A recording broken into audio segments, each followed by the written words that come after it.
So, yo, Duran Rider, what's the best gears for cycling? I use a 28 personally. So 28 means this is your rear cassette, right? This goes in your back wheel. This is called a cassette. 28 means it's got 28 teeth. So if you count those teeth, that's 28. I use what's called a 28 on the back. I'd recommend a 30 or a 32. If you live in a hilly area like San Francisco or whatever, get a 28 or a 32 on the back. If you live in a dead flat place, Kansas City, whatever, doesn't really matter. But if you do hills and you want to spin, you want to have your pedal revolutions over 80. So that means 80 revolutions per minute. So 80 RPM plus, between 80 and 100. Up any climb means your body's going to work more efficiently. You can go less than that, means you're going to be grinding, and that's where you lose power. If your cadence drops under 80, you're losing power.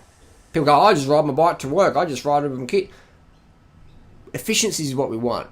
None of us are going to win the Tour de France. None of us are going to, we want efficiency, right? It's like when you walk to the shops, you don't take longer steps than you have to. It's about efficiency. On the front chainring, this is called the chainring. This is called the crankset, the crank arm, the chain rings. So these rings, when they wear out, you can replace them. So this is the chainring.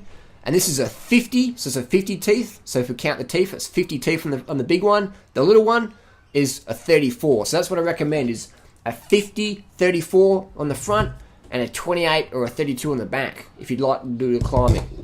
It's going to give you better cadence. Cadence meaning how many times your pedals go around. I recommend getting a power meter, investing in a power meter. I use the Stages power meter, and I use a powertap power meter. So I've got 2 power meters, or actually got 3 power meters, but if you're going to get a power meter, I recommend the Stages cycling or a powertap. The SRM, the cycle, Quark, etc. Waste of money, in my opinion, in 2013. Good product, but why pay that much for something that does the job, like a Stages or a powertap? That's my opinion, and they work with your Garmin. And these have a built-in cadence meter, so it shows you your cadence. So on your screen, you can have your power and your cadence and your distance or whatever. Average speed doesn't mean anything. Don't worry about speed. Don't use speed. Doesn't mean anything.